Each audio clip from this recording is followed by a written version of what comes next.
One thing that I've noticed as traveling and meeting different types of people with all different stories and walks of life, there seems to be a common hang up that we all have.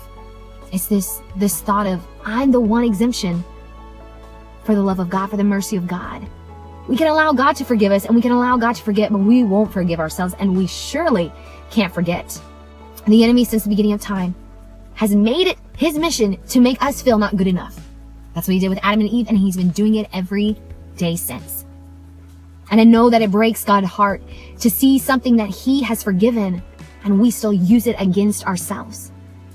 We let others bring up the past as though the past is us. Yes, it defines us. Yes, it shapes us.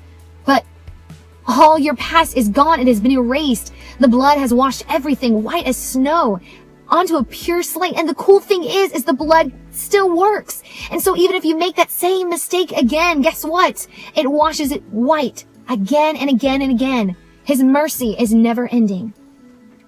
And that's the beautiful thing about mercy and forgiveness. That even though there are going to be some consequences that sin and our mistakes will make last a lifetime, that still cannot outdo mercy. Because mercy and forgiveness is for eternity.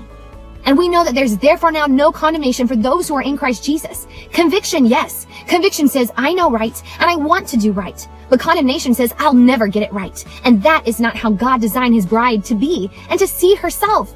He designed us to say, I am an overcomer, that I have power through the word of my testimony and through the blood. And the power of a testimony is not to say, oh, look at me. I'm superhuman. I'm invincible. But it's saying, look, I have overcome and I will continue to overcome. And no matter what the enemy throws at me, I still will be able to defeat him because I have the greatest champion and he is within me. Not I, but Christ who is in me. I pray that we can just continue to show the enemy that he no longer is boss. And that we would no longer let those people who want to go back under the blood and pull things back out to be some counter Messiah. If God's forgiven it and God's forgotten it, then honey, you best do it too. I pray that we would be able to see ourselves truly as Christ sees us. Beautiful, perfect, redeemed, and bought with a price. Because we know there's only one worthy one. And that one worthy one died that we could be worthy, that we could feel worthy, that we could one day spend an eternity with him. I just wanted to share this thought because I know, because it breaks my heart. I know more importantly, it breaks God's heart for his people to think that they're not good enough because he thought that we were to die for.